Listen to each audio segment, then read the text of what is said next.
सन्नो विष्णुक्रमः सन्नो वातः पवताद्वं सन्नस्तपतु सूर्यः सन्नो देवीरविष्टय आपो भवन्तु पीतये संजोरभस्रवन्तु नः स्योना पृथिवीनो भवान्क्षराणि वेशनि यच्छानः सर्वसुप्रथाः आपो हिष्ठामयो भुवस्तानौरुजे दधातनः महेरणाय चक्षसे जो वह शिवतमो रसः तस्य भाजयते अनः उशतीरिव मातरः यशक्षयाय जिङ्गथ आपो जनयथाचनः ॐ जयति जय राज फलिराज अवतारमणि प्रबल पाखंड तमोहरण भानो विजयी भव विजयी भव विजयी भव।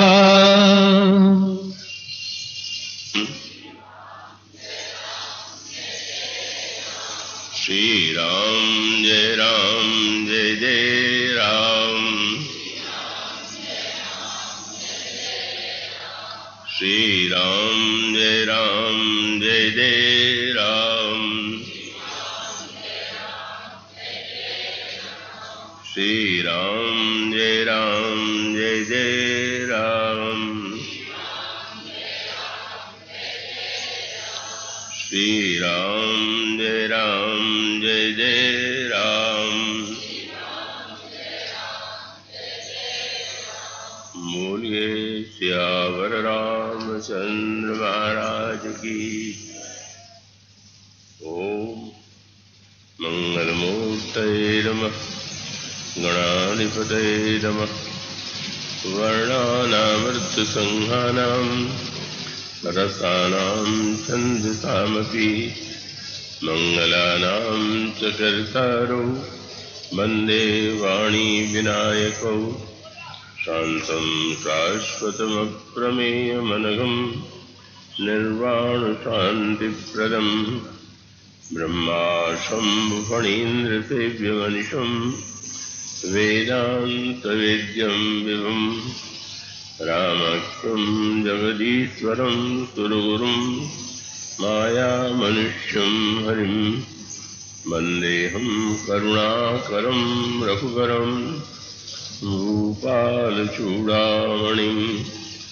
रक्ताम्भोजदलाभिरामनयनं पीताम्बरालङ्कृतं श्यामङ्गं द्विभुजं प्रसन्नवदनं श्रीसीतया शोभितं कारुण्यामृतसागरं प्रियगणैर्नत्रादिभिर्भावितं वन्दे विष्णुशिवादिसेव्यमनिशं भक्तेष्टसिद्धिप्रदं कोशलेन्द्रपदकञ्जमञ्जुलौ कोमलावयमहेशवन्दितौ जानकीकरसरोजलालितौ चिन्तकस्य मनोहृङ्गसङ्गिनौ वन्दे विदेहतनया पदपुण्डरीकं कैशोरसौरभ समाहितयोगिचित्तम् हन्तुं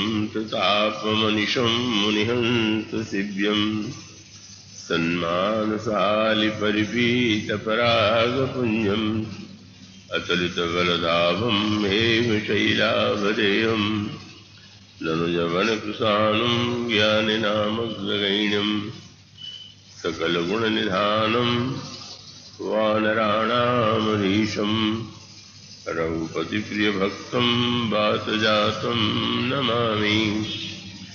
यत्र यत्र रघुनाथकीर्तनं तत्र तत्र कृतमस्तकाञ्जलिं बाष्पवारि परिपूर्णलोचनं मारुतिं नमत राक्षसान्तकं गरुडमहाज्ञानी गुणराशि हरिसेवकयति निकटनिवासी कुन्द गौरसुन्दरं म्बिकापतिमभीष्टसिद्धिदम् कारुणिककलकञ्जलोचनं नौमि शङ्करमनङ्गमोचनम् प्रभु समर्थ सर्वज्ञ शिव सकलकलागुणधाम योग ज्ञान वैराग्य निधि प्रणतकल्पतरुणाम् वंशीविभूषितकरान्नवनीरदाभात् पीताम्बरादरुणबिम्बफलादरुष्ठात् पूर्णेन्दुसुन्दरमुखादरविन्दनेत्रात् कृष्णात् परं किमपि तत्त्वमहं न जाने वैदेही सहिते सुरद्रुमतले हेमैर्महामण्डपे रत्ने पुष्पकमासने मणिमये वीरासने संस्थितम् अग्रे वाचयति प्रभञ्जनसुते तत्त्वं मुनीन्द्रैः परम् व्याख्यातुं भरतादिभिः परिवृतं रामं भजे श्यामलम्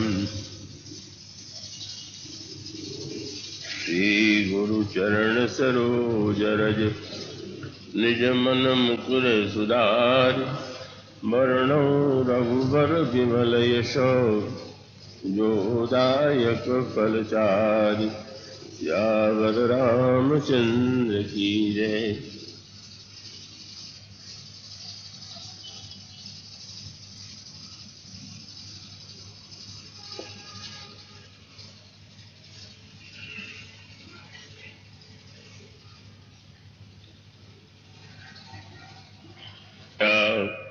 निशिदिन जातन जान सुत स्नेह बस माता बाल चरित कर गान एक बार जननी अनवाए करि सिंगार फलना पौड़ाए निज कुल इष्ट देव भगवाना पूजा हेतु कीन असनाना करि पूजा नैवेद्य चढ़ावा आप गई जह पाक बनावा बहुरी मातु तहमा चली आई भोजन करत देख सुत बहुरी मातु तहमा चली आई भोजन करत देख सुत जाई गए जननी शिशु कहीं भय भीता देखा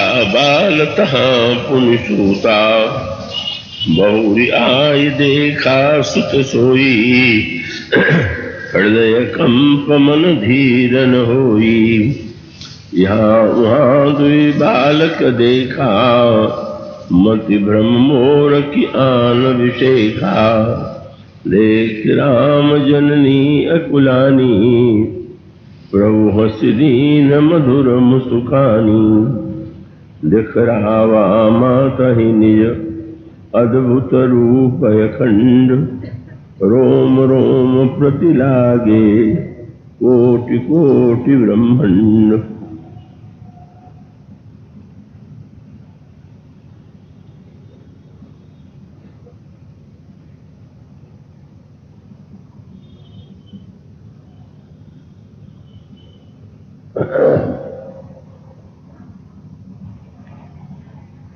भगवत कथा रसिक महानुभाव भक्तिमती देवियों श्री अवध में साक्षात परमात्मा श्री राम बाल लीला के द्वारा अयोध्या वासियों के हृदय को रस में बना देते हैं। मां कौशल्या तो उस दिव्य आनंद में डूबी ही रहती थी। दिन और रात्रि का क्या था इसका भी उन्हें भान नहीं था। पर एक दिन प्रभु ने बड़ी ही अनोखी लीला की। भगवान रंग भगवान के पावन मंदिर में, जो राजमहल में ही प्रतिष्ठित था, मां कौशल्या पूजन करने के लिए गई और पूजन के पहले उन्होंने बालक को सुला दिया, जिससे बालक के कारण पूजा में बाधा न पड़े। पलने पर श्री राम को सुलाने के बाद वे इष्ट के, भगवान इष्ट देव के प्रति नैवेद्य, जो नाना प्रकार के व्यंजन हैं, उसे रख देती हैं। सामने परंपरा के अनुकूल पर्दा डाल दिया गया। मां कुछ देर के बाद जब उस वस्त्र के आवरण को, पर्दे को हटाती हैं, तो उन्होंने देखा कि जिस नन्हे बालक को उन्होंने पालने में सुला दिया था, वही वहां पर नैवेद्य जो भोग रखा हुआ है उसे ग्रहण कर रहा है, उसका आस्वादन कर रहा है। मां चौंक पड़ी, यह क्या हुआ? और उन्हें प्रारंभ में तो यही भय लगा, जो वस्तु मैंने देवता को अर्पित की, उसे बालक ने यदि जूठा कर दिया तो एक बड़ा अपराध हुआ। पर वे सोचने लगी कि वह मेरा नन्हा बालक तो स्वयं अपने आप पालने से उतरने में सक्षम नहीं है, पालने से उतर नहीं पाता। वह कैसे उतरा होगा, कब और कैसे यहां आ गया होगा? इसलिए मां वहां जाती है जहां पर उन्होंने शिशु को, बालक को पालने में सुलाया था। और वहां उस दृश्य को देख करके तो मां के आश्चर्य की सीमा नहीं रही। बालक ज्यों का त्यों गहरी नींद में सो रहा था। मां बार बार पालने की ओर जाती है, जहां भोग लगाया गया है वहां जाती है। और दोनों स्थलों पर जब उन्होंने अपने ही बालक को देखा तो वे सोचने लगी कि क्या आज मुझे कोई बुद्धि विभ्रम का रोग हो गया है या कुछ क्या है?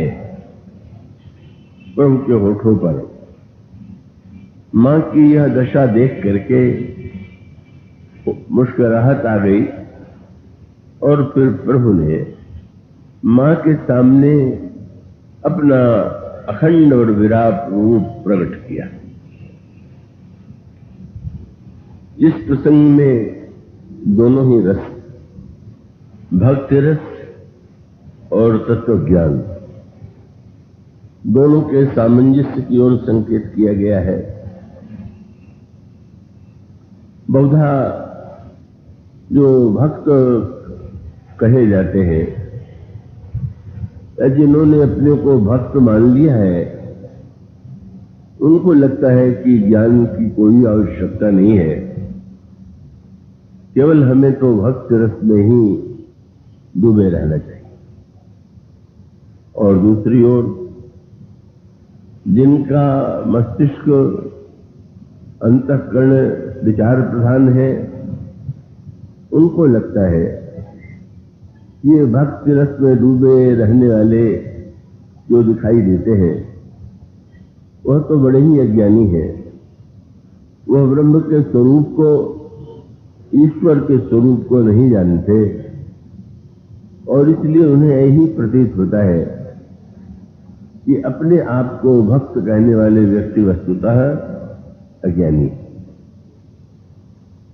किंतु श्री रामचरितमानस में मानो उन दोनों का एक समन्वय सामंजस्य प्रस्तुत किया गया और उसका अभिप्राय यह है कि वस्तुतः भक्ति और ज्ञान दोनों की ही जीवन में आवश्यकता है। यदि व्यक्ति के जीवन में ज्ञान न हो, केवल भक्ति मात्र हो, तो सही अर्थों में भक्ति के तत्व को ग्रहण नहीं कर सकता है।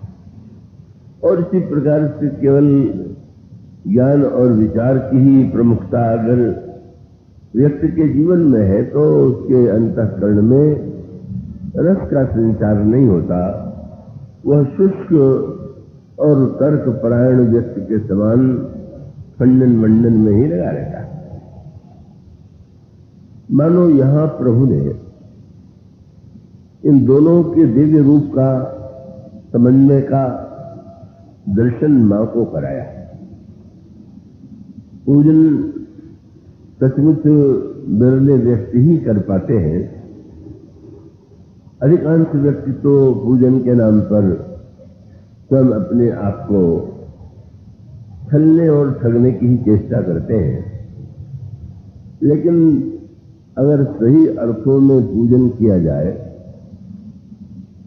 तो उसका फल क्या होना चाहिए। अब इस दृष्टि से थोड़ा इस पर विचार कीजिए।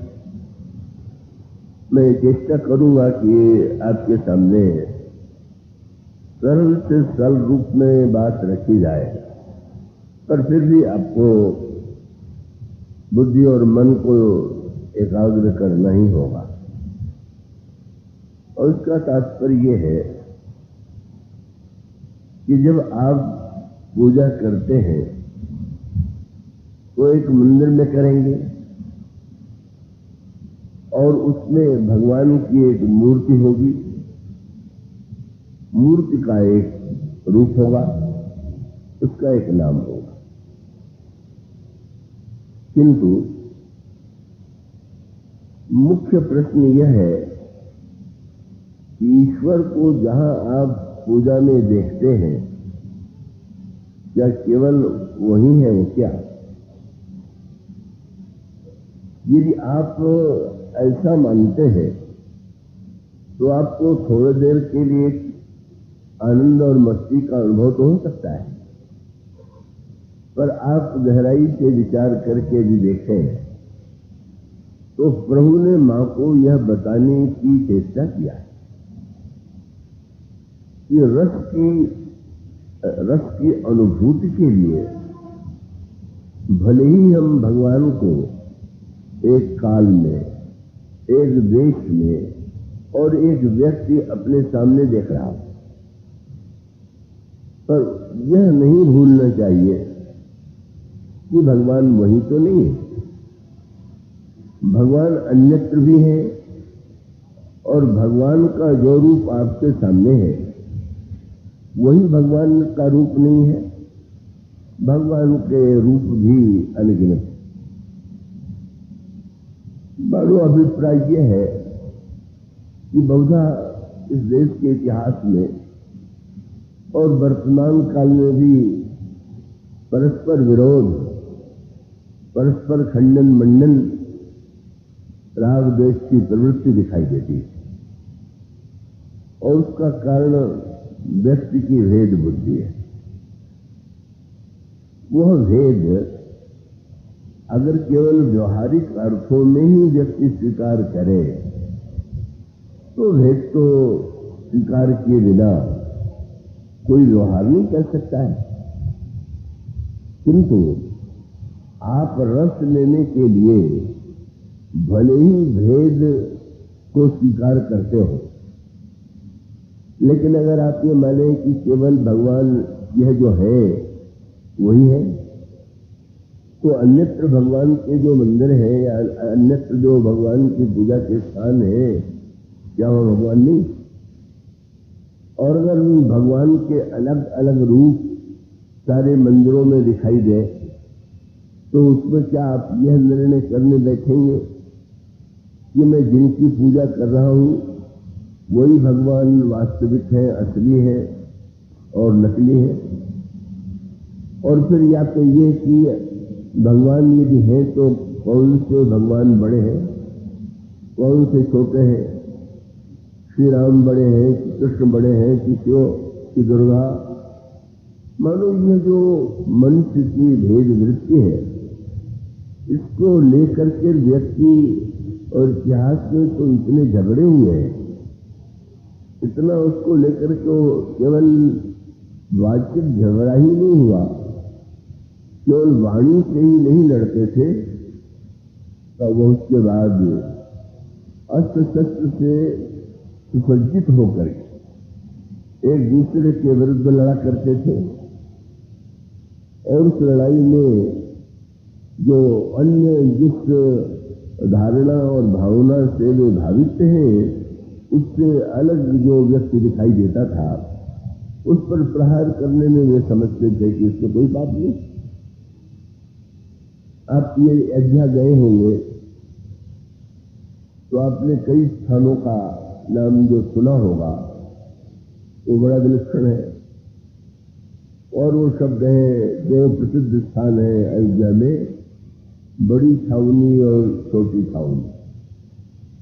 ये छावनी का अर्थ आप जानते होंगे, तो जहां पर हर नगरों में भी जहां पर सैनिक निवास करते हैं, उनको छावनी कह करके उसको अभिष्ट किया जाता है। वस्तुतः ये जो साधु होते थे, उनमें भी शैव और वैष्णव का महान झगड़ा था। शैव साधुओं की परंपरा में आपने नागाओं की जमात देखी होगी, और वैष्णव परंपरा में भी ये अनेक अनेक साधु होते थे, और अवसर पाकर के वे युद्ध करते थे, एक दूसरे पर प्रहार करते थे। और इसीलिए जहां वे रहते थे वो आश्रम नहीं छावनी बन गया। ये आज अगर वो झगड़ा नहीं दिखाई देता है, और वो झगड़ा यहां से वैदिक दक्षिण भारत में था, वहां तो शैव और वैष्णव को लेकर के इतना अधिक विरोध था कि उसका वर्णन पढ़ करके ही व्यक्ति के रोंगटे खड़े हो जाएंगे। अगर उत्तर भारत में यह उतने उग्र रूप में सामने नहीं रहा, शैव और वैष्णव का यह विरोध आज उतने उग्र रूप में नहीं दिखाई देता, तो उसका बहुत बड़ा श्रेय गोस्वामी तुलसीदास जी महाराज किया। उन्होंने जो बात प्रस्तुत किया, उस प्रस्तुति कर्ण में उसमें संकेत यो है कि एक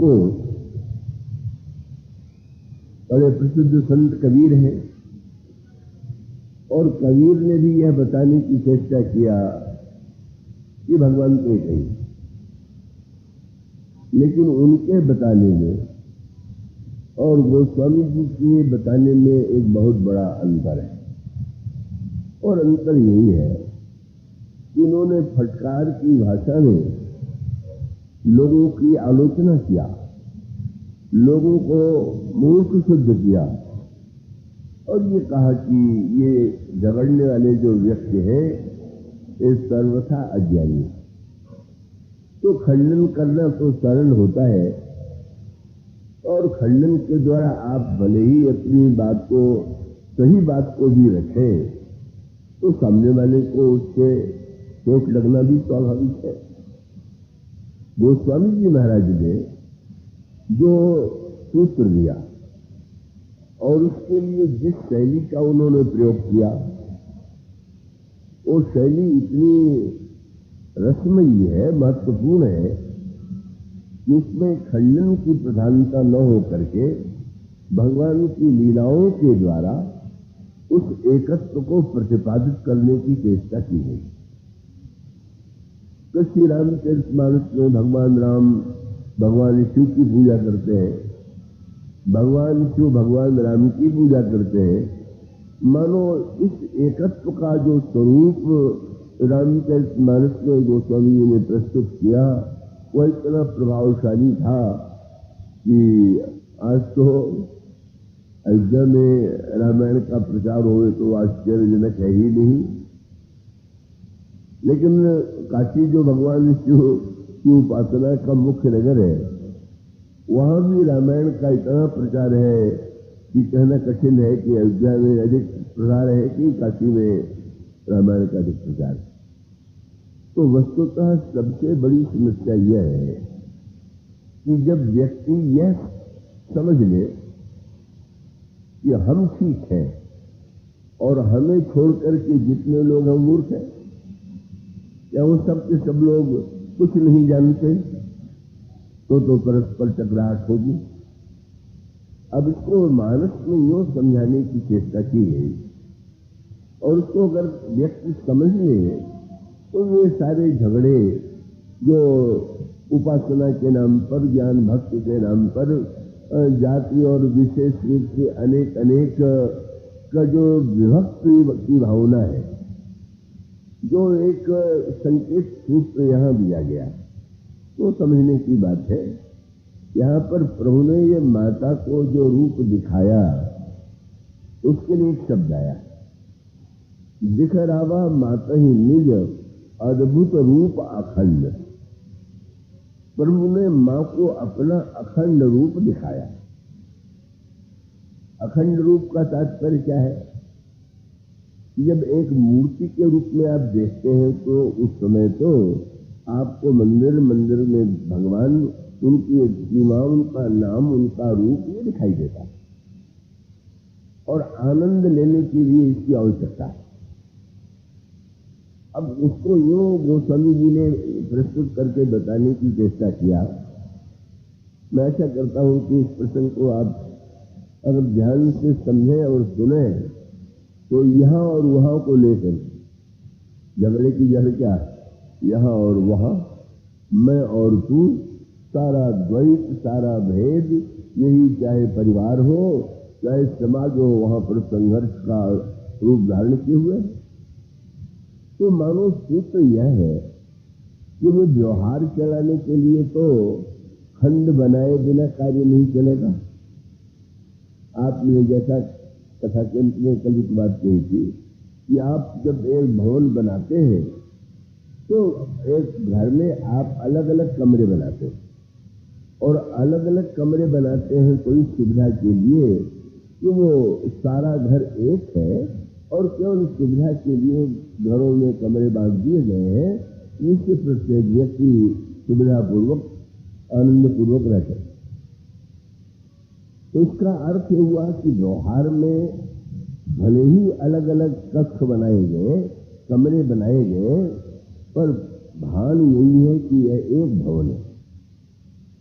तो जब तक इस अलगाव को केवल व्यवहारिक माना जाता है तब तक झगड़ा नहीं होता, पर जब इस व्यवहार में सचमुच दो कमरे में जो बटे हुए व्यक्ति हैं वो दीवार ही न बटे, आप तो हृदय भी बढ़ जाए, और मैं और तू इधर और उधर इन दोनों की वृत्ति फैल जाए, तो परिवार बच जाते हैं, समाज बच जाता है, देश बढ़ जाता है।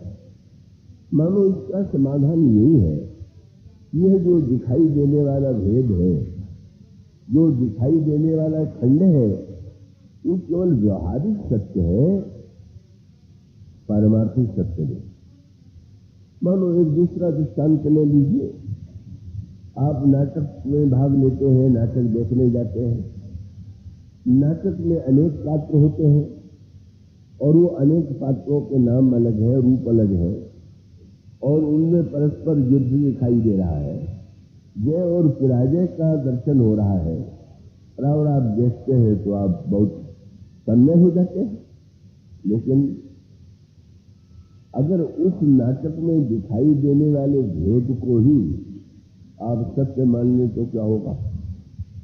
मंच पर बंदर और राक्षस की लड़ाई तो थी, पर रामलीला समाप्त होने के बाद जो बंदर बना हुआ है और जो राक्षस बना हुआ है, दोनों सड़क पर मिले और फिर गदा युद्ध शुरू हो जाए तो क्या होगा?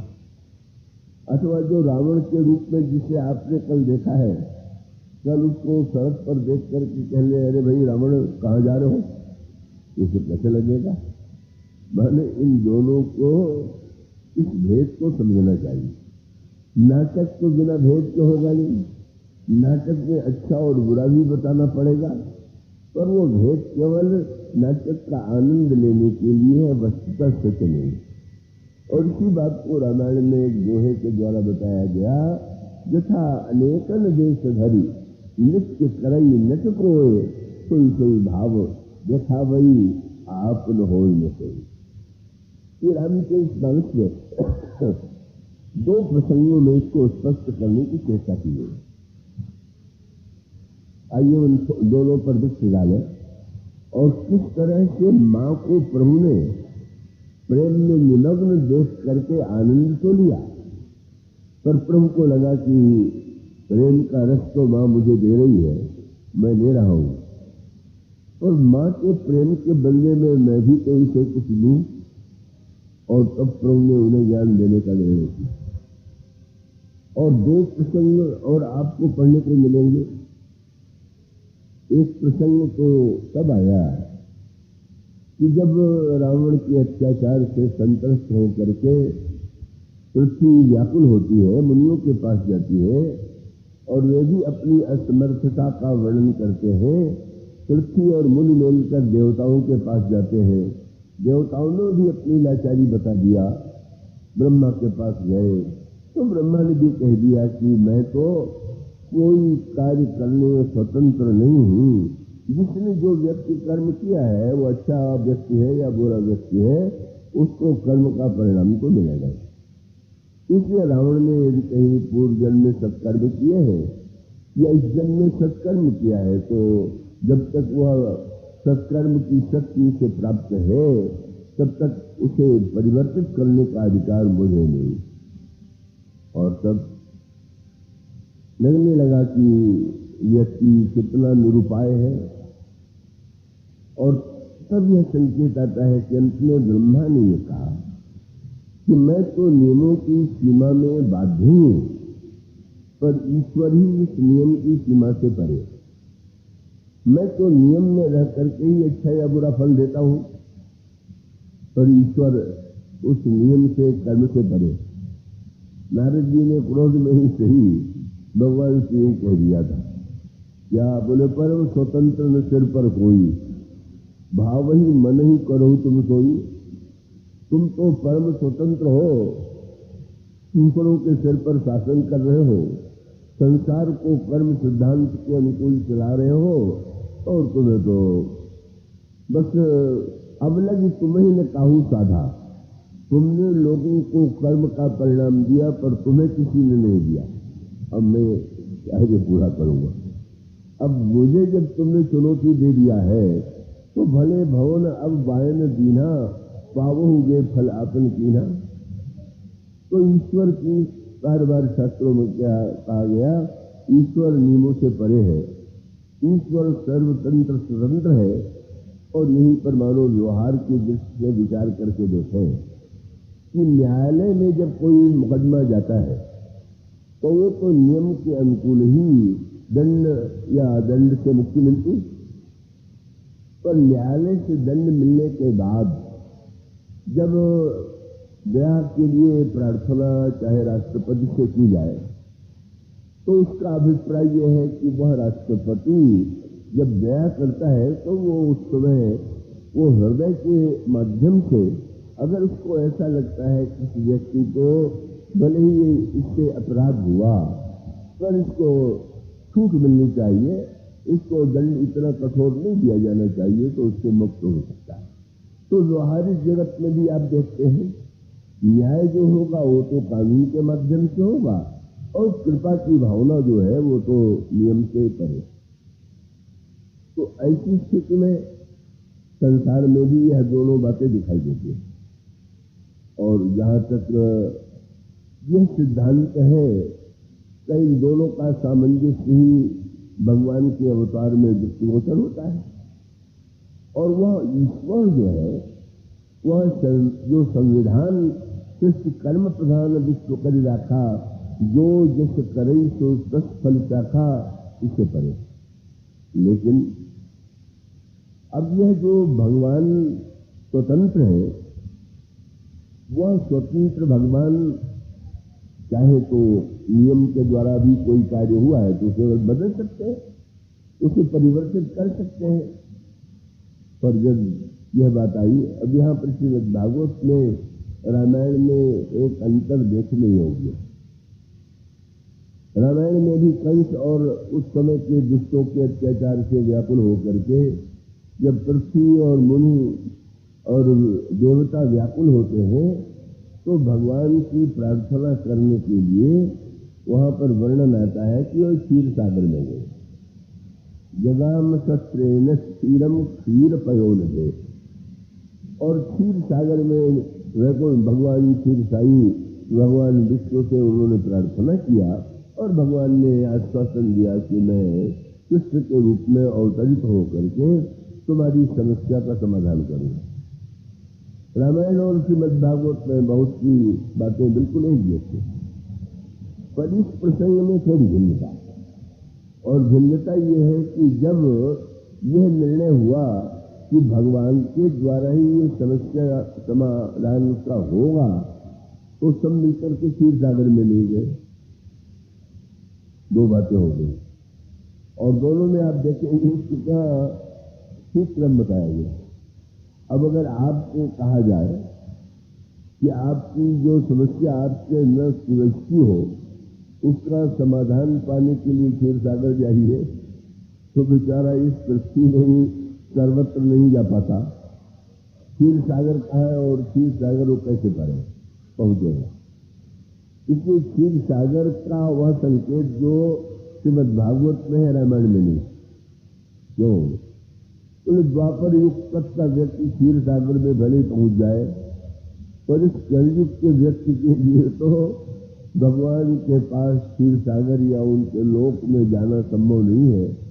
इसलिए यहाँ पर उस सिद्धांत को रामायण में नहीं रखा गया। और दूसरा प्रश्न वह है कि गोस्वामी जी के समय जो महान विवाद था, संघर्ष था ईश्वर की सत्ता को लेकर के, ईश्वर कहाँ है और कौन ईश्वर है, उसका क्या नाम है, उसको लेकर के गोस्वामी जी इस प्रसंग के द्वारा अगर क्षीर सागर का नाम ले लें तो अनेक लोगों को इसमें आपत्ति हो सकती है कि हम तो नहीं मानते कि क्षीर सागर के भगवान सबसे बड़े भगवान। गोस्वामी जी ने इसलिए कहा कि यह प्रश्न उस समय सामने आया कि जिन भगवान को हमें प्रार्थना सुनानी है वह भगवान कहाँ मिलेंगे। और तब अंत में विवाद होने लगा। वही पूर्व वैकुंठ जान कह कोई, किसी ने कहा भगवान वैकुंठ में रहते हैं तो किसी ने कहा जानते नहीं, वैकुंठ के भगवान से मिलना बड़ा कठिन। जब सनत सनंदन सनातन संत कुमार गए और द्वारपाल उन्होंने रोक दिया और कहीं हम लोग चले, हम लोगों को भी रोक दे तो वहां जाने से कोई लाभ नहीं। तो किसी ने कहा कि भाई क्षीर सागर भगवान क्या कोई द्वारपाल नहीं होता है, उन्हीं के पास चले। और इसलिए गोस्वामी जी ने लिखा कि पूर्व वैकुंठ जान का कोई निधि बस प्रभु सोई। अब अंतर क्या? कबीर ये कहते हैं कि कहाँ जोड़ रहे हो, मुझे कहाँ जोड़ रहे हो, मैं ना मंदिर में, ना मस्जिद में, ना काबा कैलाश में, मैं यहाँ नहीं। अब मैं यहाँ नहीं हूँ तो झगड़े की बात हो गई। गोस्वामी जी कहते हैं जब भगवान शंकर से देवताओं ने पूछा कि ईश्वर कहाँ रहता है तो उन्होंने नहीं कहा कि कहीं नहीं रहता, उनका सब जगह रहता। और उन्होंने यही कहा कि क्या कोई ऐसा स्थान है कि जहाँ ईश्वर न हो। देश काल दिश विदिशो माही, कहूँ तो कहाँ जहाँ प्रभु नाही। मानो वह सूत्र अगर एक बार व्यक्ति यह समझ ले कि भगवान तो सर्वव्यापक, कोई ब्रह्मांड में ऐसा स्थान नहीं है जहां पर भगवान लोग। हाँ, अंतर इतना ही है कि फिर ये प्रश्न किया गया कि जो लोग कहते हैं कि क्षीर सागर में है या वैकुंठ में हो जाता, सही बात नहीं है। कहने वो भी सही, कैसे सही हो सकती बात? तो उन्होंने कहा, जाके हृदय भगति यज्ञ प्रीति प्रमुख प्रगट सदा यह रीति। जैसे बिजली है, अब सारे नगर में बिजली विद्युत का प्रवाह चल रहा है, लेकिन आप जब अपने कमरे में उस बिजली को अपने कमरे में उसका उपकरण लगा लेते हैं, बल्ब लगाते हैं, लट्टू लगाते हैं और आपके कमरे में उजेला हो जाता है, तो ये उजेला आपने अपने कमरे में पाया है, ठीक है। पर अगर आप ये कहने लगे कि अन्य तो प्रकाश ही नहीं, और इसके लिए यदि आप दूसरों के घर का प्रकाश मिटाने लगे कि हमारे घर में केवल प्रकाश होगा, तो फिर क्या स्थिति हो जाएगी? और इसका अभिप्राय यह है, क्या तात्पर्य यह है कि भगवान की सर्वव्यापकता को जानना अत्यंत आवश्यक है और इसी को ज्ञान कहते हैं। अब ज्ञान के बाद इस संदर्भ में ही इससे ठीक तुलना वाला प्रसंग उत्तरकांड में, वो भी भगवान राम की बाल लीला से ही जुड़ा हुआ।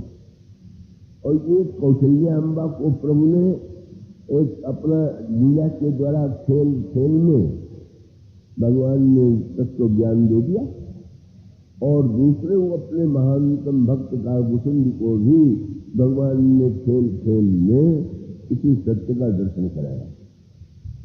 भुसुंडी जी जब ब्राह्मण थे, उनके हृदय में ऐसी धारणा थी कि श्री राम तो अयोध्या में हमारे जो प्रभु हैं, जो दशरथ नंदन है, जो कौशल्या नंदन है, वही राम, और वही राम हमारे जीवन के आराध्य हैं, और उन्हीं को पाना हमारा एकमात्र लक्ष्य है।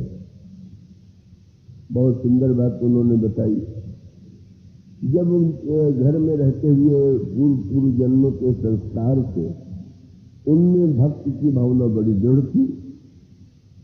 माता पिता की मृत्यु हो गई और तब वो और निश्चिंत होकर के निकल पड़े भगवान को पाने के लिए। और भगवान को पाने के लिए वो बड़े बड़े महात्माओं के आश्रम में जाते थे और उनसे पूछते थे कि महाराज मैं भगवान को पाना चाहता हूँ, भगवान कहाँ? तो महात्मा लोग यही उत्तर देते थे कि यही पूछो सोई मुनि असकाई, ईश्वर सर्वभूत में है, ईश्वर तो सर्वत्र है। अब बड़ी सुंदर बात बताइए, ठीक है कि आपसे भी यदि पूछा जाए कि ईश्वर कहाँ है, तो शायद आप भी वह वाक्य दोहरा देंगे। और आपको पढ़ने वाला विद्यार्थी अगर उससे भी विद्यालय में प्रश्न किया जाए तो शायद वो भी कह देगा कि ईश्वर सर्वत्र है। पर वाणी से कह देना और बात, और सचमुच वैसा लगना, वैसा दिखाई देना, वैसा प्रतीत होना बहुत कठिन है। तो इसलिए अधिकांश लोग ऊंची बातें, आज की बड़ी समस्या ये है कि ऊंची बातों के अनेक ग्रंथ, अनेक प्रवचन, अनेक उपदेश लोग सुनते हैं और उन पंक्तियों को याद कर लेते हैं और याद करके उसको दोहरा दिया करते हैं, पर वो केवल मौखिक स्मरण शक्ति का एक प्रमाण है, अनुभूति का प्रमाण है। इसलिए भुसुंडी जी ने बड़ी सुंदर बात कही कि जब मुनि लोग ये कहते थे कि ईश्वर सर्वत्र है, तो निर्गुण मत मम हृदय न आवा। शब्द पर ध्यान देंगे, आपके शरीर में एक और मस्तिष्क है, सिर है, और दूसरी ओर आपका हृदय है। तो मस्तिष्क और हृदय, मस्तिष्क मानो विचार का केंद्र है और हृदय जो है ये भावना का केंद्र है। अब भावना और विचार में तो अंतर होता है, और इसके लिए रामायण में और एक शब्द सुना गया, रुचि। रुचि माने जैसे ये जो अन्न है उनके द्वारा व्यंजन बनता है, उनके द्वारा मिष्ठान्न बनता है, और सभी अन्न है उसके सभी में वही वस्तुएं हैं, और घी है, वही वस्तु है, सब कुछ है। लेकिन सबको प्रत्येक भोजन में समान रुचि नहीं है। तो कोई व्यक्ति कहता है कि हमें तो ऐसा भोजन या भोज सब रुचिकर प्रतीत होता। तो एक तो वह हुआ कि जो वास्तविक विज्ञान का सत्य है कि सभी अन्न ही तो है, जितनी मिठाइयां हैं उन सब में चीनी तो है, लेकिन ऐसा सुन करके भी प्रत्येक व्यक्ति एक ही मिठाई को तो पसंद नहीं करना है। इसलिए रामायण में बहुत सुंदर संकेत आता है कि भगवान जब किसी भक्त को दर्शन देते हैं तो भगवान उसको कुछ देते हैं। जब मनु और शत्रुपा ने भगवान को पाने के लिए साधना किया तो भगवान ने पहले तो महाराज मनु को वरदान दिया, और मनु को वरदान देने के बाद प्रभु ने शत्रुपा जी की ओर देखा। अब वो दोनों पति पत्नी हैं, दोनों ईश्वर को पाने के लिए ही बनाए हुए हैं, दोनों के द्वारा साधना भी एक जैसी की गई। विरोध करने का विचार किया। प्रभु ने 6 में से और 5 का नाम तो नहीं लिया, 5 का नाम, पर उन्होंने शत्रुपा जी से कहा कि मां मैं तुम्हें वरदान देता हूं कि मां तो विवेक अलौकिक तोड़े, कबहू न मिटी ही अनुग्रह मोरे। तुम्हारा अलौकिक विवेक कभी नहीं मिटेगा। महाराज मनु को मानो प्रभु ललचा रहे थे कि तुम्हारे वरदान में तो उन्होंने भाग ले लिया, तुम विवेक मांगना भूल गए, इन्होंने मांगा है। अब मैंने ये कह भी दिया कि इनका विवेक बना रहेगा, तो न हो तो तुम भी याद दिला दो या कह दो कि महाराज मुझे भी विवेक चाहिए। लेकिन हुआ उल्टा, दोनों की रुचि अलग अलग थी। महाराज दशरथ ने, महाराज मनु ने भगवान से स्पष्ट कह दिया कि विवेक का वरदान केवल इन्हीं को दीजिएगा। तो तुम्हें बोले महाराज मैं आप जब पुत्र बने तो आपको मैं पुत्र समझूं, ईश्वर न समझूं। सुत विषयी के तब पदरति हो। तो प्रभु ने देखा व्यंग से, कोई विवेक शून्य बने तो विवेक शून्य बनने से लोग मूर्ख कहेंगे। तो महारानी ने तो जो वरदान मांगा है उसने तो मानी जाएंगी, ये बड़ी विवेकी, और तुमने जो वरदान मांगा है उसमें तो तुम्हारी आलोचना होगी।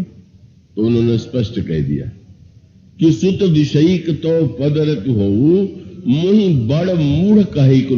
मूर्ख नहीं, चाहे कोई संसार का सबसे बड़ा मूर्ख मुझसे कहे पर मुझे विवेक नहीं चाहिए। यही मानो रुचि की भिन्नता। और भगवान ने दोनों की रुचि की पूर्ति किया। पर आप यह पाएंगे कि रुचि की भिन्नता में आप यह अंतर आप देखते हैं कि जैसे कौशल्या अम्बा के सामने प्रभु ने अपना विराट रूप प्रकट किया, महाराज दशरथ के सामने कभी प्रकट नहीं किया। वो तो पहले कह चुके थे कि मुझे बस मैं पुत्र ही मानूं, ईश्वर न मानूं। और सचमुच अंतर था। प्रभु श्री राम के वियोग में कौशल्या जी ने प्राण का परित्याग नहीं किया। क्यों? उनके अंतःकरण में विवेक ज्ञान है, और वे जानती हैं कि राम तो साक्षात परब्रह्म परमात्मा है, ईश्वर है।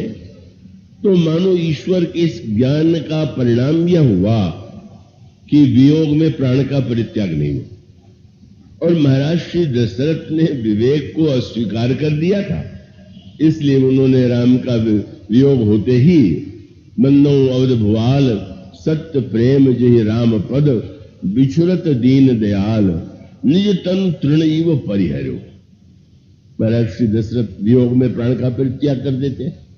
कौशल्या अम्बा को वियोग इसलिए नहीं लगता कि वे ज्ञानी, और महाराज दशरथ को वियोग इसलिए सत्य लग रहा था कि वे राम को पुत्र मान रहे थे। राम से उनकी बड़ी ममता थी, राम से उनका बड़ा स्नेह। तो ये जो उपासना है या भक्ति जिसे कहते हैं, उसमें प्रत्येक व्यक्ति की रुचि अलग अलग होती है। पति हो पत्नी हो, कोई भी संबंध क्यों न, सबकी रुचि में भिन्नता होनी स्वाभाविक है। और उसमें अगर कोई व्यक्ति ये चाहे कि दूसरा व्यक्ति भी मेरी रुचि के अनुकूल ही सब कुछ मान ले, कई बार तो पति पत्नी में इसी को लेकर झगड़ा हो जाता है। और ऐसे अनेक कथाएं आती हैं, उपाख्यान आते हैं। भगवान कनक भवन बिहारी जी जो अयोध्या में मूर्ति विद्यमान है, उनके जो ओरछा नरेश थे, उन दोनों में वही रुचि का भेद था। ओरछा नरेश भगवान कृष्ण के भक्त थे और महारानी श्री राम की भक्त थी, और वो दोनों की रुचि का अलग अलग रूप था, भिन्न भिन्न रूप था। पर महाराज ने चेष्टा यही किया कि महारानी भी अगर कृष्ण भक्ति करे तो परिवार में हम दोनों की भावना और रस की उपासना एक होगी। लेकिन रुचि तो रुचि है। जब उन्होंने नहीं देखा तो ताने में महाराज ने कह दिया कि ऐसा है तो अपने राम को तुम अयोध्या से बुला तो लो।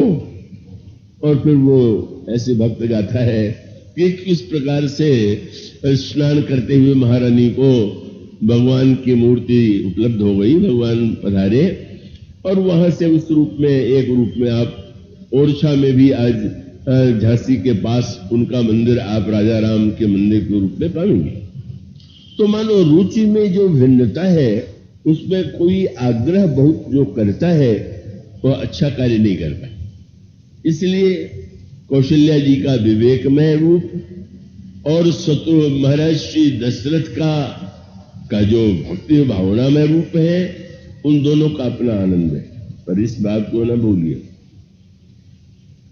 कि भगवान कौशल्याम्बा को ही विवेक नहीं देते।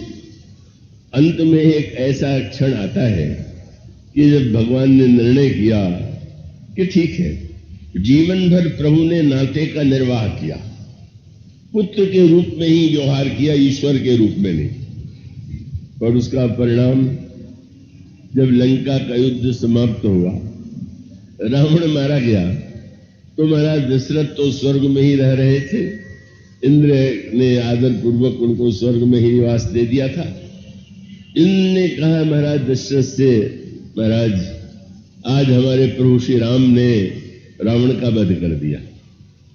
तो उन्होंने तो ईश्वर कह करके ये सूचना दिया, पर दशरथ जी का वो जो वात्सल्य भाव था इतना गहरा था कि उन्होंने ये नहीं सुना कि ईश्वर ने मार दिया। बोले मेरे पुत्र ने रावण को मार दिया। बड़े प्रसन्न, इंद्र को मन ही मन हंसी आ गई। महाराज भी अपना पुत्र ही मान रहे हैं। और उन्होंने कहा कि आप कहां जा रहे हैं? इंद्र ने कहा प्रभु के रावण के द्वारा वध किए जाने पर उनको बधाई देने के लिए जा रहे हैं। तो बस दशरथ जी ने कहा कि मैं भी चलूंगा। अब इंद्र क्या कर सकते हैं, कोई नियम नहीं है, लेकिन नियम जब महाराज दशरथ कह रहे हैं तो लेकर के गए। और गोस्वामी जी ने कितना सुंदर प्रसंग लिखा कि दशरथ जी की आंखों में तो वही पुराना वात्सल्य वाला भाव है। पुत्र के, मेरे राम पुत्र हैं, यही आग्रह है। और इसलिए श्री राम ने जब देखा कि पिताजी उसी भावना में डूबे हुए हैं, तो प्रभु खड़े हो गए लक्ष्मण जी के साथ। सीता जी से उन्होंने कहा कि आप यहीं बैठी रहे। बहुत सुंदर संकेत। जब मनु के सामने आए थे तो श्री राम के साथ सीता जी थी, और आज सीता जी थी, पर भगवान राम ने दर्शन जब दिया दशरथ जी को, तो सीताराम दो रूपों में न देकर के लक्ष्मण और राम इस दो रूप में दिए। तो समझिए लिखते हैं अनुज सहित पद बंधन की ना। क्यों? प्रभु को लगा भक्ति की लीला का जब तक रस देना था तब तक सीता जी को लेकर के दर्शन देना आवश्यक था, पर जब अब लीला समेटना है तो उस समय तो वैराग्य की आवश्यकता है, भक्ति की नहीं आवश्यकता है। इसलिए अब आपने यही निर्णय किया कि अब तो लक्ष्मण ही मेरे साथ खड़े होंगे। और प्रभु ने प्रणाम किया तो लक्ष्मण जी ने भी प्रणाम किया। अनुज सहित पद बंधन की ना। और इतना दृढ़ दशरथ जी का भाव अब भी था कि आशीर्वाद पिता तब देना, प्रणाम करने पर आशीर्वाद भी दिया। और प्रभु ने उनके भाव की रक्षा करने के लिए एक वाक्य और कहा, पिताजी ये रावण जो मारा गया वो आपके पुण्य के प्रभाव से मारा गया। तो कहत सकल तो पुण्य प्रभाऊ, जीते अजय निशाचर राऊ। और प्रसन्न हो गए। राम कितना विनम्र पुत्र है, पर कोई नाटक सदा तो नहीं चलेगा। नाटक में पर्दा तो गिरता ही है।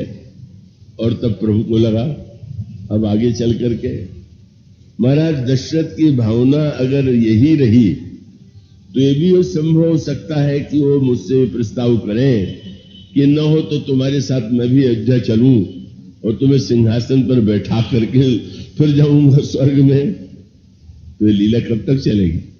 कई बार लोग नाटक देखते हैं तो मन में होता है आगे क्या हुआ। अरे कितना आगे देखिएगा, आपके देखने और दिखलाने की एक सीमा है। और तब प्रभु ने सोच लिया भक्ति का आनंद इन्हें मिल चुका।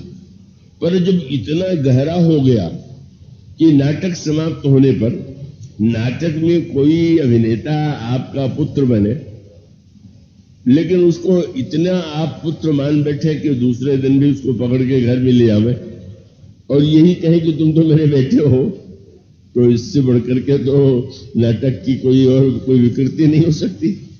इसलिए प्रभु ने अंत में निर्णय किया कि अब पर्दा जब गिर रहा है तो पिताजी को अब ज्ञान देने की आवश्यकता है। और ज्ञान देने के लिए भगवान श्री राम ने क्या किया? पहले आए थे तो सिर रख करके पिताजी के चरणों में प्रणाम किया, पर अब गोस्वामी जी कहते हैं श्री राम ने अपनी आंखें श्री दशरथ जी की ओर मिलाई और तब भगवान राम ने क्या किया? बोले प्रभु ने उस महाराज दशरथ को ज्ञान दे दिया। मानो भगवान श्री राम यह बताना चाहते थे चितई पितई, और एक शब्द और जोड़ना पड़ा, ज्ञान ही नहीं दिया, दृढ़ ज्ञान दिया।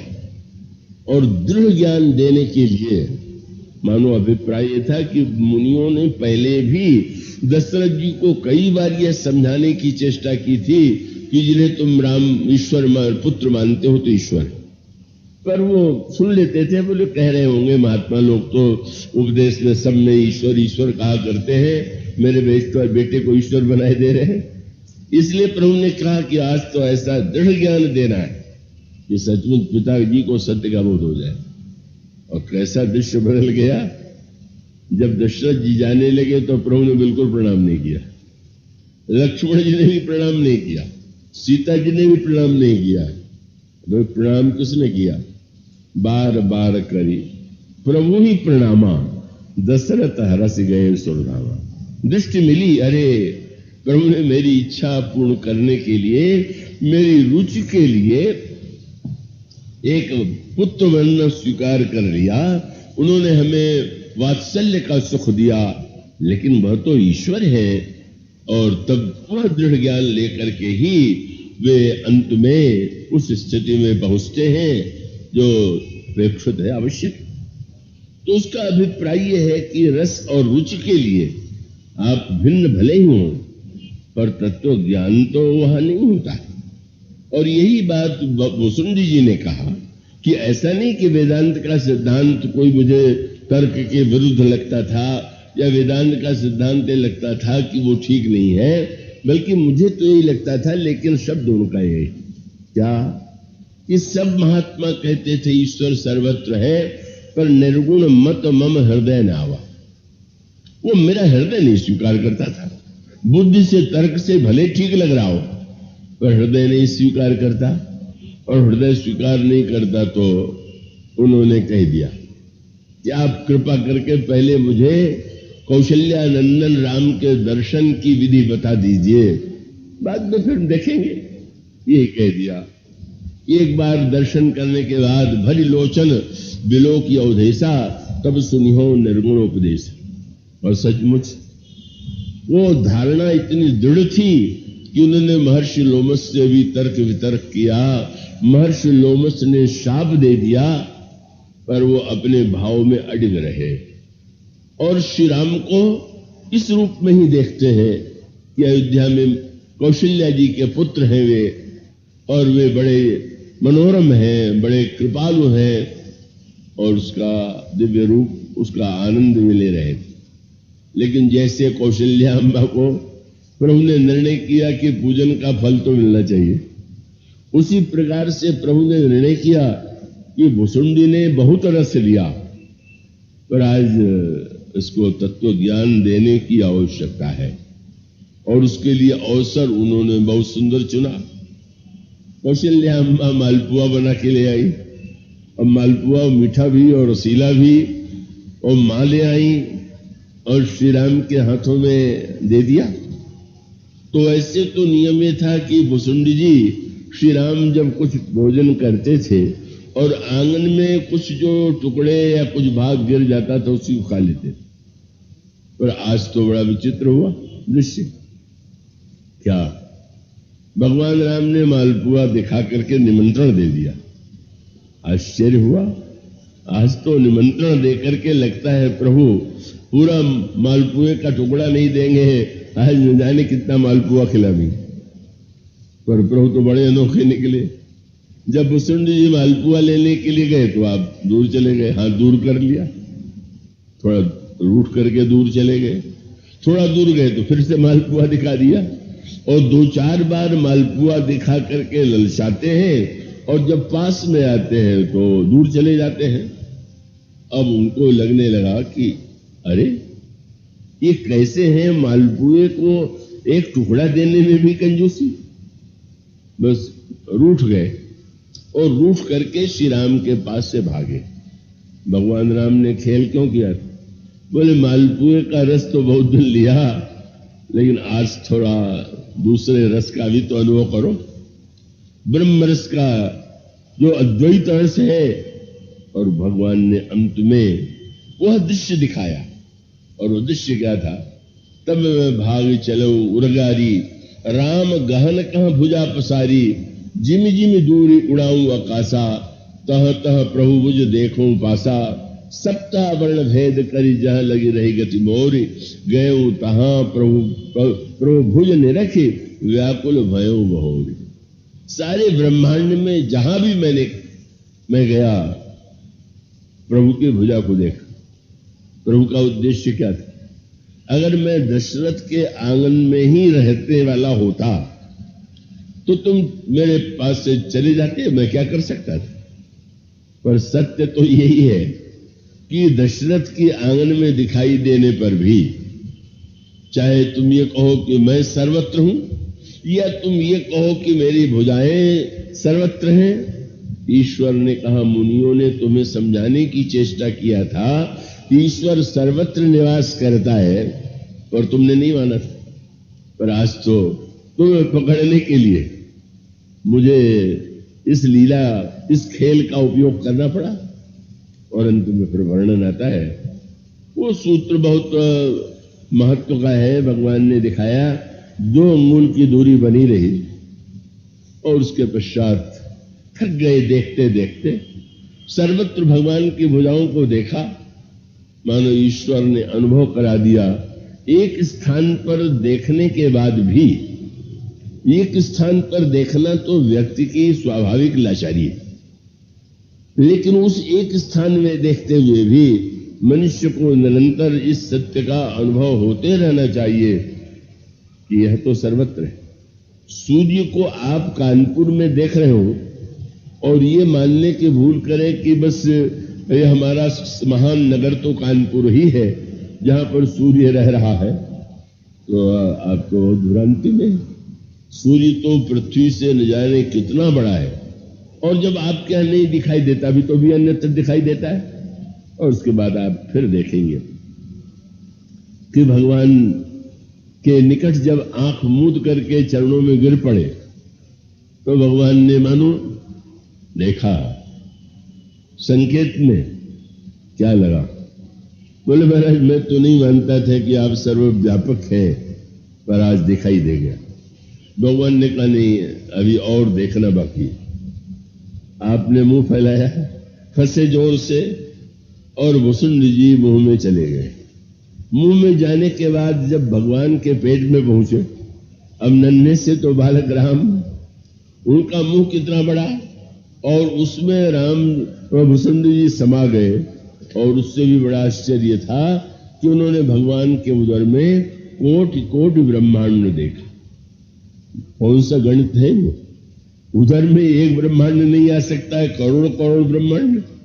और वे फिर वो ब्रह्मांडों में चक्कर काटने लगे और पूछा वसुंधरा जी से गरुड़ जी ने कि महाराज आप करोड़ों ब्रह्मांड की बात कर रहे थे तो आपको कितना समय लगा?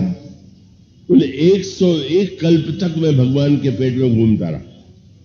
भ्रमत मोहि ब्रह्मांड अनेका बीते वर्ष कल्प सतेका। महाराज ये तो बड़ी अटपटी बात।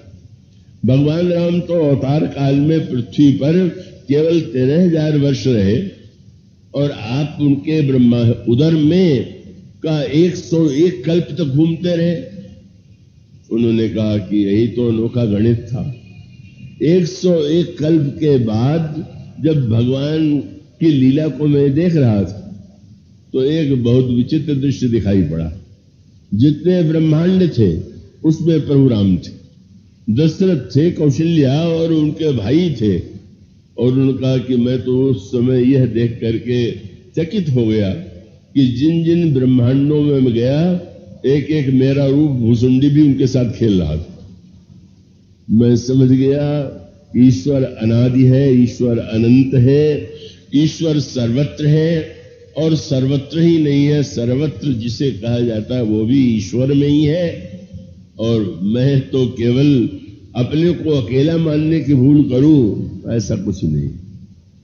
और तब भगवान ने जब यह दृश्य दिखाया तो उसके पश्चात भगवान का उद्देश्य क्या था कि तुम आनंद लेने के लिए अयोध्या में आए, मेरे साथ आंगन में खेले, मालपुए का और प्रसाद का आनंद लिया, पर तुम मैं क्या हूं इसे भी तो जानना चाहिए। और इतना आनंद आया भक्त और भगवान की लीला में कि अंत में भगवान ने जब भुसुंडी जी को विदा किया तो आप पढ़िए क्या शब्द लिखा है। बोले जाने से ब्रह्म अनादि अज अगुण गुणाकर मोह।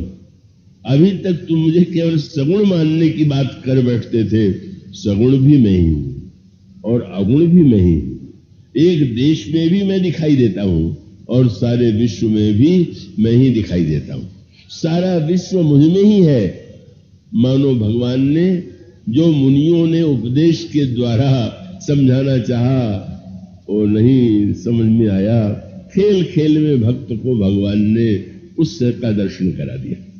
और इसी प्रकार से कौशल्याम्बा जब बाल लीला में भूलने लगी, रस में इतना कि वे भूलने लगी कि ईश्वर है, तो प्रभु ने कहा मां अब तुमने तो विवेक मांगा ही था, इसलिए आज पूजा का फल यह है कि तुम यह अनुभव करो। तुम्हारे मन में प्रश्न है कि मैं यहां हूं कि वहां हूं। सत्य तो है कि यहां भी हूं, वहां भी हूं, और सत्य है कि बताओ कि मैं कहां नहीं। इसे प्रभु ने अपना अखंड रूप दिखा दिया। खंड में पूजा करने के बाद भी अखंड को यदि आप समझ लेंगे तो भक्ति के साथ ज्ञान का सामंजस्य हो जाएगा, जीवन धन्य हो जाएगा। इसके बाद की चर्चा कल होगी। बोलिए श्याम।